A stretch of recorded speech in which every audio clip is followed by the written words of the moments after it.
भोला अपनी पत्नी लता के साथ समरपुर गांव में रहता था। एक दिन भोला सब्जी बेचकर बाजार से थका हारा घर आता है। आते ही उसने देखा उसके दोनों बच्चे रो रहे हैं और लता आराम से सो रही थी। अरे अरे मेरे बच्चों, तुम लोग रो क्यों रहे हो? पापा, हमें जोरों की भूख लगी है। क्या तुम लोगों ने खाना नहीं खाया? अरे लता, कहाँ हो? ये देखो, आराम फरमा रही है। इसे तो ना अपने बच्चों की चिंता है और ना ही अपने पति की। जब देखो आराम फरमाती रहती है। अरे भाग्यवान, उठो, कितना आराम करोगी? बच्चे रो रहे हैं, इन्हें कुछ खाने को दो। और मुझे भी भूख लगी है, जल्दी उठो। क्या जी आते ही चिल्लाने लगे। काम कर कर के कितना थक गए हो, अब तो मुझसे कोई काम नहीं होगा। मेरा सिर घूम रहा है, मेरी नींद भी पूरी नहीं हुई, इसलिए थोड़ा खाना बनाकर खुद खाई और बच्चों को खिलाया। आपके लिए बनाने का समय ही नहीं मिला। अब आप हम सबके लिए कुछ बना लीजिए, मुझे भी बहुत जोरों की भूख लगी है। इतना बोलकर लता फिर से सो जाती है। हे भगवान,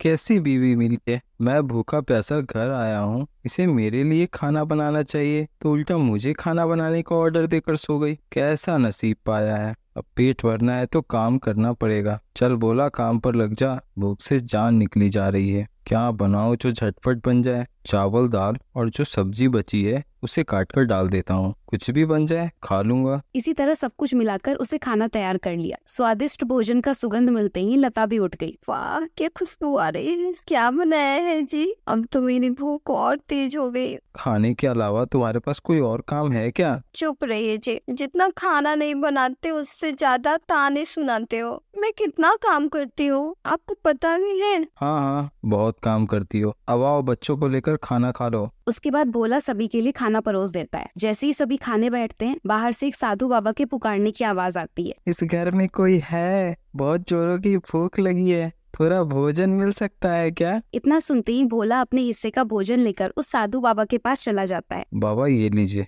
भोजन ग्रहण कीजिए। खाना खाकर साधु बाबा बहुत खुश हो जाते हैं। वाह, बहुत स्वादिष्ट भोजन था, मन तृप्त हो गया। खुश रहो बच्चा। इतना बोलकर साधु बाबा वहाँ से चले जाते हैं। अब भोला जब वापस घर में जाता है, तब तक सारा खाना उसकी बीवी चट कर गई थी। आहा, बहुत मजेदार खाना था, पेट भर गया।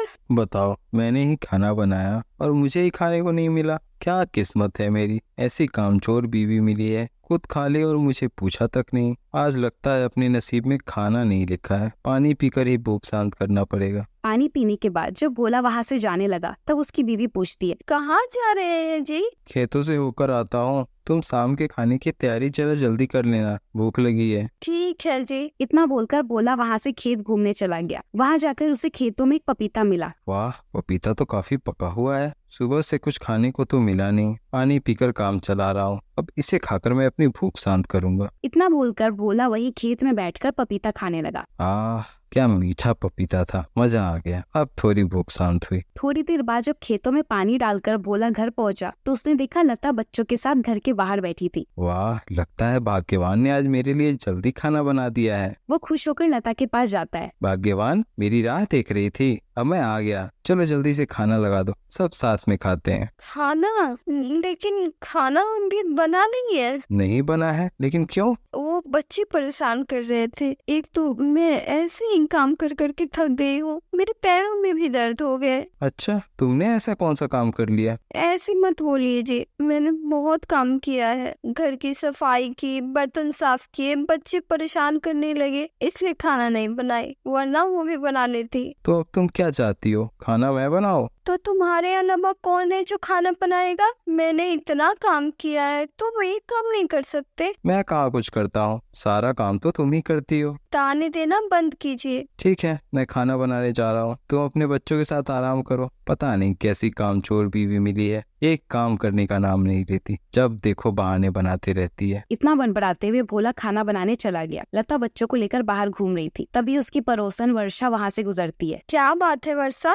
आज बड़े दिनों बाद दिखाई दे रही हो। मायके गई थी भाभी? अच्छा, तो अपनी भाभी के लिए कुछ लेकर नहीं आई? नहीं नहीं भाभी, लेकर आई हूँ, अभी देती हूँ। इतना बोलकर वर्षा अपने घर चली गई और वहाँ से लता के लिए मोतीचूर के लड्डू और कुछ पकवान लेकर आती है। ये लो भाभी, घर ले जाओ, भोला भैया और बच्चों को भी खिला देना। वाह वर्षा, ये तो बहुत स्वादिष्ट लग रही है, देखो तो कितनी अच्छी खुशबू आ रही है। लता इतना अच्छा पकवान देखकर अपने आप को रोक नहीं पाई और वर्षा की जाते ही खाने लग गई। खाओ बच्चों, देखो कितने स्वादिष्ट प्लेट है। लगभग पूरा खत्म करने के बाद उसे याद आया कि भोला को भी खिलाना था, इसलिए थोड़ा बचा हुआ पकवान लेकर घर जाती है। सुनिए जी, देखो आपके लिए क्या लेकर आई हूँ। इतना सा पकवान कहाँ से लेकर आ गई? लता उसे सारी बात बता देती है। अब पकवान इतना स्वादिष्ट था कि मुझे याद ही नहीं रहा कि आपके लिए भी लेकर आना है। कैसे याद रहेगा, तुम्हें तो बस अपने खाने का याद रहता है। ऐसा नहीं है जी, मैंने कहा ना, मैं भूल गए थे। भोला उस थोड़े से पकवान को खा लेता है। वाह क्या स्वादिष्ट पकवान था, थोड़ा और होता तो मजा आ जाता। जाने मेरे घर में कब ऐसा खाना बनेगा। मोतीचूर के लड्डू तो तुमने पूरा साफ कर दिया, आगे से इतना सा पकवान मेरे लिए मत लाना। अब चलो खाना तैयार हो गया है, सब खा लो। आप खा लीजिए, मुझे भूख नहीं है। इतना स्वादिष्ट पकवान खाने के बाद मैं अपना मुंह खराब नहीं कर सकती। हाँ तुम्हारा पेट तो भर गया, मुझे भूख लगी है, इसलिए मुझे खाने दो। तुम हमेशा की तरह अब आराम कर लो। इतना बोलकर भोला खाना खाने लगा और लता बच्चों को लेकर सोने चली गई। अगले दिन भोला जब सब्जी बेचने बाजार जाने वाला होता है, तभी अपनी पत्नी लता को उठाता है। उठ जाओ भाग्यवान, मुझे सब्जी बेचने बाजार जाना है। भोला की जिद करने पे किसी तरह लता उठ जाती है। उसके बाद लता बोली, सुनिए जी, लग रहा है मेरी तबीयत ठीक नहीं है, मुझसे काम ही नहीं हो रहा। काम नहीं हो रहा, इसका मतलब तुम बिल्कुल ठीक हो। क्या मतलब है आपका? मैं काम नहीं करती? ना ना,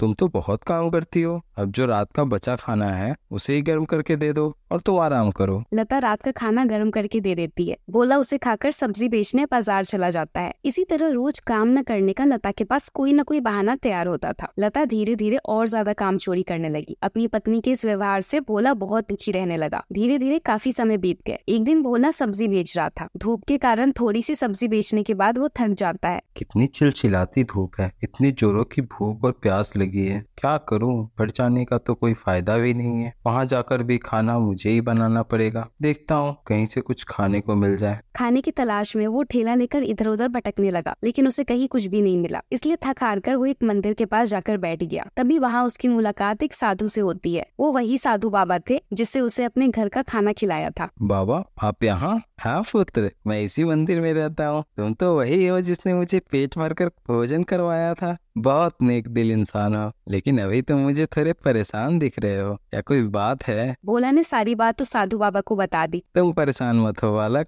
तुम्हारी पत्नी को ठीक करने का मेरे पास एक उपाय है। तुम पहले पानी ग्रहण करो, क्योंकि तुम बहुत प्यासे हो। बाहर बहुत धूप भी है। उसके बाद उस साधु बाबा ने उसे एक अंगूठी दी। ये लो बालक, इसे अपनी पत्नी को पहना देना। तुम्हारे बोले बिना ही वो सारा काम करेगी। सच बाबा? हाँ, लेकिन उसे बिना कुछ बताए ये अंगूठी पहनाना। बाबा से अंगूठी लेकर भोला सीधा घर पहुंचता है और लता को पास बुलाता है। देखो लता, मैं तुम्हारे लिए क्या लेकर आया हूँ। अंगूठी देखते ही लता खुश हो जाती है। आप मेरे लिए अंगूठी लेकर आए हैं? ये तो बहुत प्यारी अंगूठी है। हाँ, इसे हमेशा पहन कर रखना, वरना कोई चुरा लेगा। ऐसा नहीं होगा जी, आपने इतने प्यार से दिया है तो मैं इसे हमेशा पहन कर रहूंगी। इतना बोलकर लता उस अंगूठी को पहन लेती है। अंगूठी पहनती ही भोला से बोली, मैं आपके लिए खाना लगा देती हूँ, आप हाथ मुंह धोकर आइए। भोला मनी मन सोचता है, वाह वाह, अंगूठी का असर इतनी जल्दी शुरू हो गया। वो बाबा को मनी मन धन्यवाद बोलता है। अगले दिन जैसे ही भोला सुबह सुबह उठता है, अपनी पत्नी को देखकर आश्चर्यचकित हो जाता है। लता घर में झाड़ू लगाकर बर्तनों की सफाई करके खाना बना रही थी। ये तो सच में चमत्कार हो गया। लता तो पूरी तरह बदल गई।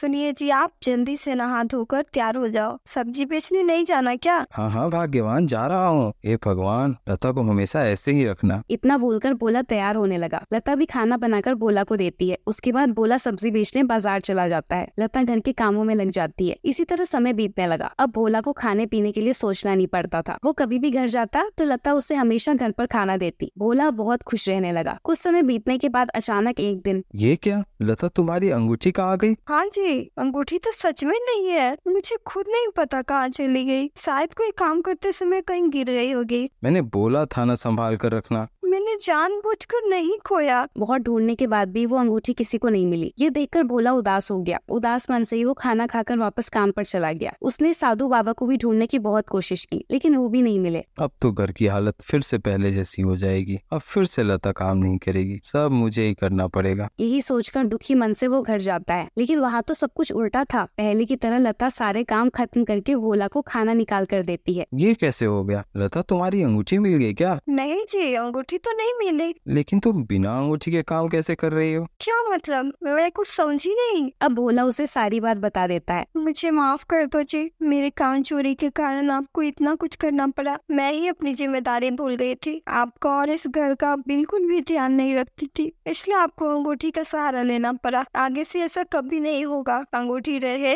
या ना रहे, मैं हमेशा अपना काम करूंगी। अब तो काम करना मेरी आदत बन गई है, इसलिए आपको कभी शिकायत का मौका नहीं मिलेगा। मैं हमेशा आपका ध्यान रखूंगी, कभी काम चोरी नहीं करूंगी। ये बात सुनकर भोला बहुत खुश होता है। लता भी अब पूरी जिम्मेदारी के साथ घर का ध्यान रखने लगी और दोनों खुशी खुशी रहने लगे। घनश्याम और सविता जी ने बड़ी धूमधाम से अपने बेटे दिनेश की शादी राधा के साथ कर दी।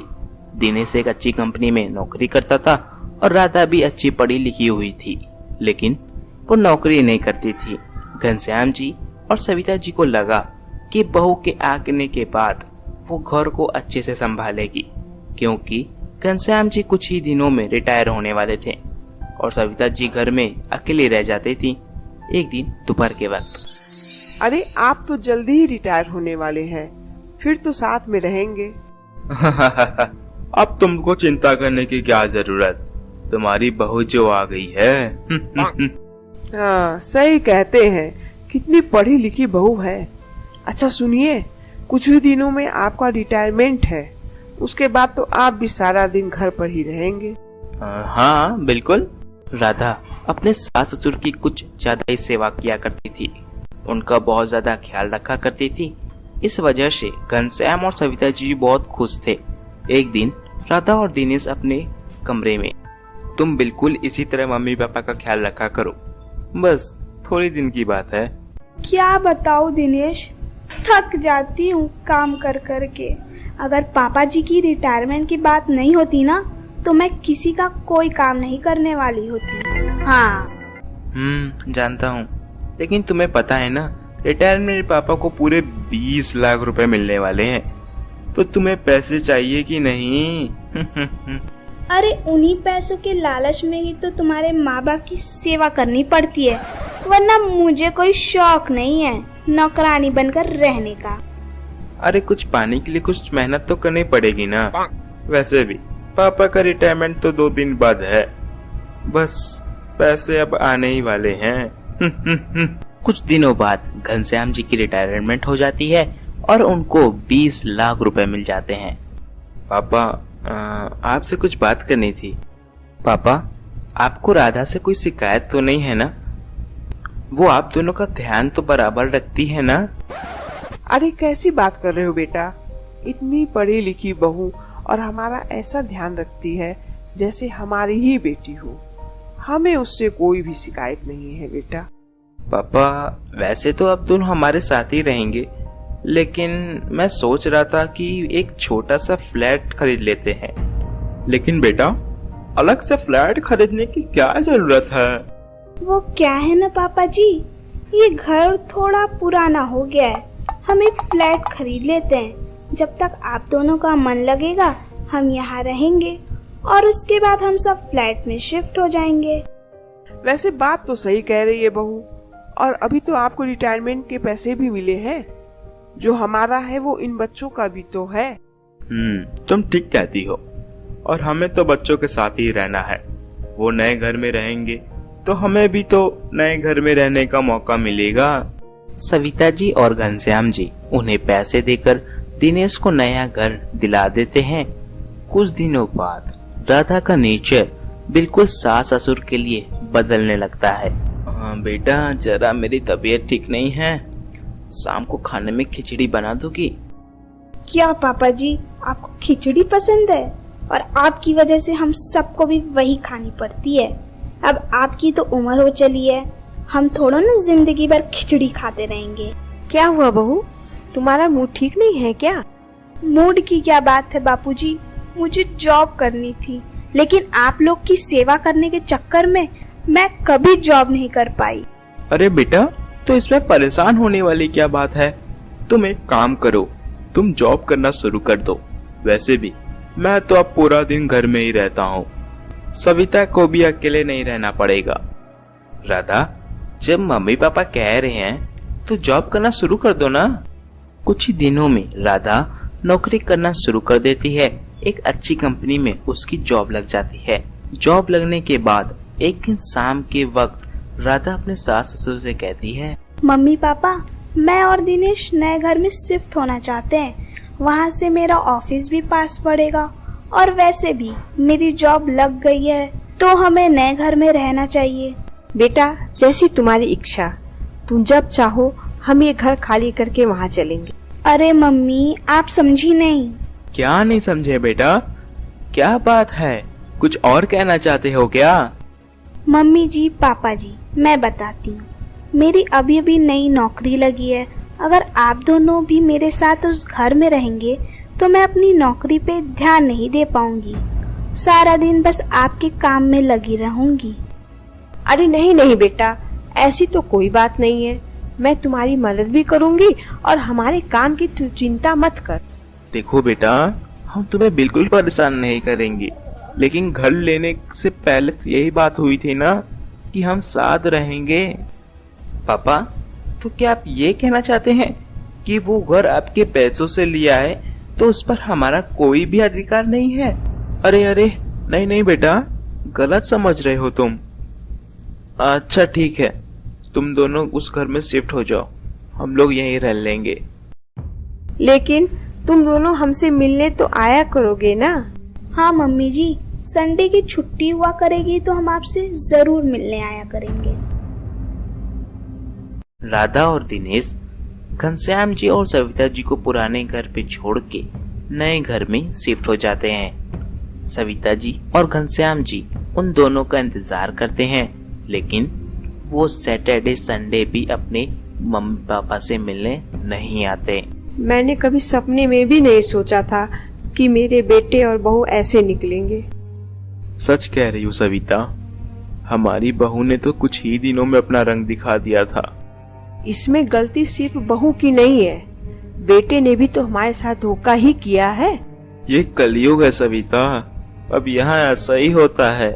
और फिर कई दिन ऐसे ही निकल जाते हैं। राधा और दिनेश अपने माँ बाप से मिलने आते ही नहीं। एक दिन घनश्याम जी की तबीयत बहुत खराब हो जाती है और सविता जी दिनेश और राधा को घर बुलाती हैं।